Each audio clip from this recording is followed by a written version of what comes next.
প্রথমে আপনারা ভিডিওটি দেখুন, তারপর বলছি। আমরা এই যে এই জায়গাটুকু দাঁড়িয়ে কেন দাঁড়ানো যাবে না কেন? গেটের সামনে আপনি এখানে দাঁড়িয়ে থাকেন, গেটটা এখানে পেছন মুড়ে এটা কি আছে? এটা কি ফুটপাত আছে? ফুটপাত আছে, গেটের সামনে দাঁড়িয়ে থাকা যাবে না। আপনি যান কাকে যান কাকে এখানে সত্যি তো গেটের সামনে তো দাঁড়ানো হয় না। এইখানটা সোনার দোকান সাইডে আপনি একা দাঁড়াবেন, এইখানে দাঁড়ানো যাবে না তো। দোকান সামনে তো দাঁড়াতে দেবে আপনাকে, দাঁড়াবেন কোথায় সেটা আপনার ব্যাপার। ফুটপাত ঘেটে চলে যান, ফুটপাত গেটের সামনে এসে দাঁড়িয়ে থাকবেন।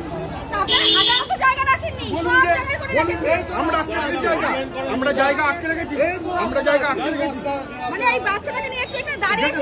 আরে এখানে দাঁড়ালে টোটো আসছে না, ওই জন্য তো। এইখানে বাদ দিন। তার আগে বলুন এইখানে দাঁড়িয়েছি, এখানেও দাঁড়িয়ে দিচ্ছে। ওই গেটের সামনে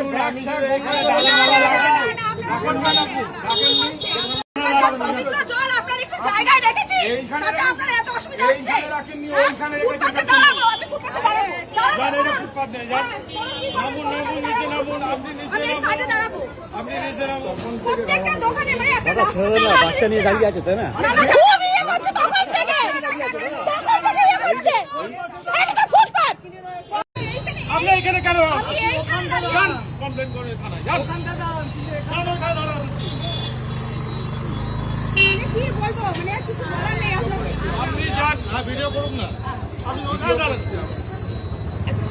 কেন বলার নেই, কি কারণে এই জন্য ছাড়বে বললে, সোশ্যাল মিডিয়ায় ছাড়বে বললে অসুবিধা হবে। Sometimes life unfolds exactly like a movie script right before our eyes, proving that even in the most unexpected places, true এরকম নানান ধরনের এবং নানান বিষয়ের নতুন নতুন ভিডিও দেখার জন্য আমাদের চ্যানেলটি সাবস্ক্রাইব করুন আর বেল আইকনটি প্রেস করুন, তাহলেই নোটিফিকেশন পেয়ে যাবেন। সবাই ভালো থাকবেন, ধন্যবাদ।